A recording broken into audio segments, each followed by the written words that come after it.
Today we're talking about the best F1 debuts. Giancarlo Baghetti was the only driver to win the stage in 1961 in his debut race. The 26-year-old Baghetti had been involved in motorsports for 5 years and had only driven sports cars, never driven F1 before that season. The successful performance brought the Italian to Enzo Ferrari's sight, and in 1961 he made his first start in the F1 in non-World Championship races in Sicily and Naples. After winning both, Enzo allowed Giancarlo to start in the World Championship on the Reims track. Stunningly, the newbie managed to win, primarily thanks to Ferrari's leading drivers, who had to retire from the race. Unfortunately, Baghetti's career quickly declined after. In 1968, Lotus team boss Colin Chapman offered his car to Mario Andretti, the IndyCar Series superstar, for 2 F1 Grand Prix stages. The famous American did not drive in Monza, but was present at the US stage on the Watkins Glen track. To the dismay of experienced competitors, Mario won the qualification of his Lotus 49. In the race's early stages, he challenged Jackie Stewart for the first place. Andretti was eventually forced to cancel for technical reasons, but he had made a name for himself and was later named the F1 World Champion in 1978. Carlos Reutemann was a top driver in the 1970s and has also started from the best starting position in his debut. The Argentinian arrived in Europe in 1970 and made it to the F2 series for 2 seasons. By 1972, he had been promoted to Brabham's F1 team, and the season opener was the Argentine GP. At home on the Buenos Aires track, Reutemann surprised the experts and the home crowd by winning a qualifier over 2-time world champion Jackie Stewart.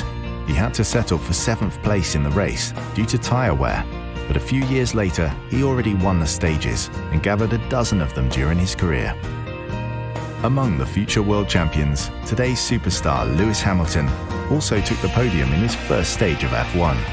As a young driver, the Englishman's F1 debut under the wing of McLaren's F1 team took place in 2007, and Hamilton started the season-opening GP in Australia in 4th place.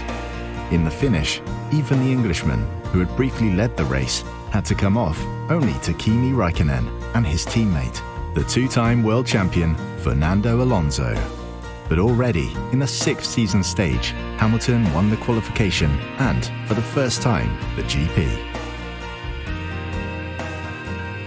Of today's F1 drivers, Kevin Magnussen is also one of the few drivers to achieve a podium during his debut race. In the opening stage of 2014, the Dane advanced to the 4th position in the starting line and passed Hamilton, who had to fall back because of engine problems. Magnussen crossed the finish line in 3rd, but was later promoted to 2nd place, as Daniel Ricciardo, who originally finished 2nd, was disqualified after the race. Many drivers have grabbed attention on their debut races by simply scoring a point, because they were still so young or driving a poor car. In 1959, Cooper's team hired a young Bruce McLaren, who was only 20 years old. The opening stage for the founder of the later famous McLaren team was a problematic street circuit in Monaco, but the New Zealander managed to get to 5th place from 13th. At that moment, he became the youngest driver to earn points in the World Championship Series. This record has, of course, been repeatedly broken since then. In 2001, the Sauber team surprised the F1 world by hiring a young man, Kimi Räikkönen. The Finn had only 23 races behind his back, and several experts criticized Sauber's decision to allow an inexperienced driver to compete in an F1 car. Räikkönen was not so fast on his Sauber, but eventually rose to 6th from the 13th starting place and silenced his critics. Kimi became one of the legends in F1 and was crowned the world champion in 2007. Perhaps even more surprising was Mark Webber's debut, which took place in 2002 at his home GP stage in Australia. The Minardi team, which had not earned any points during the previous year, was not the best way to introduce him. However, to the home audience's delight, Webber finished in 5th position.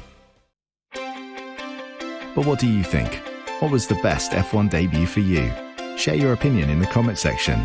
Don't forget to like, share and subscribe so you don't miss an upload, and you can enjoy the excellent content we send your way.